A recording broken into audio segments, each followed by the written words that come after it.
Isa Thoibi, nang mo loidribo? Sak sana na bala oh. Hoi ma, lae.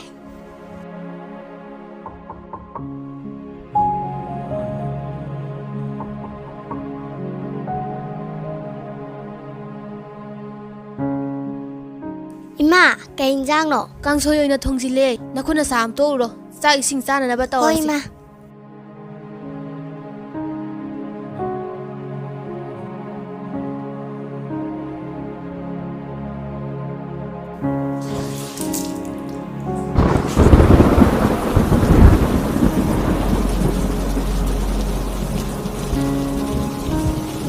Kacitek tabaga mai sirik ta muli kendal ga se tangbada atiya pang na tanga kansida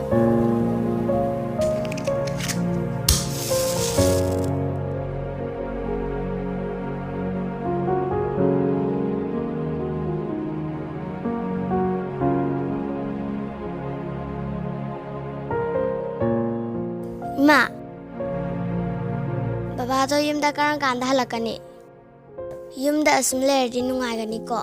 Laanida hayeng hangchiti soidana Manipur yaurani driver oyurabani na babado tawda yadadana tawribani nakhoi baba hoigumba mayam amana yumda sum leirabadi nomagi sangdraba yadraba potlamdi kanana purakani Ima, baba laadi henjan ahawa chaba ngani ko. Ado phone apapa amasu lebiyo. Akoi school ki online class tawe. Hoi. Ado ima kainom tamura. Maya lekai ki ima woi be chaido. Mogim do akoi bada sambal khazal hawe.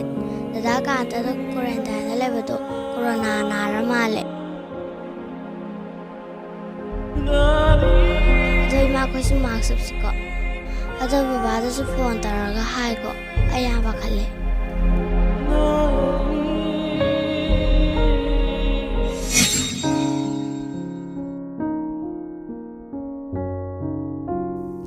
Tema.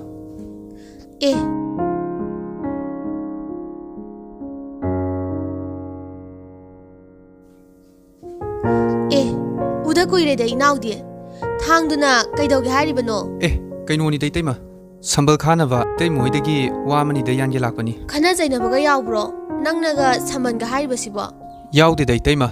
Kaino paugam tadraboi. Kari pauno ne itaimadi kari mata tate. Sengna mukta hairong ne itaimada. Itaima. Coronavirus hailiba laina asi akoi Manipur da su yawraklabani. Aduna magi laikai sing amadi khul sing da sambal loin khajina hawrabani. Aduna akoi gi su sambal khanaba itai moidagi wamni ta yange na lakpani. Kaino nang haisibu asengbro. Noi ta sawoisu hayeng hangchit lairadi Manipur yawrani hai.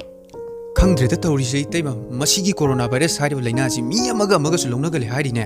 Aduna itai maga thoibi ga su miyam ti mamam amadi lambi lamkhang chapada mask asi sisinabiyo.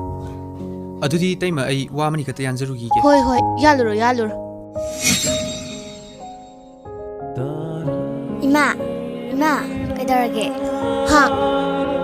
Kaisu tawdeda. Saro.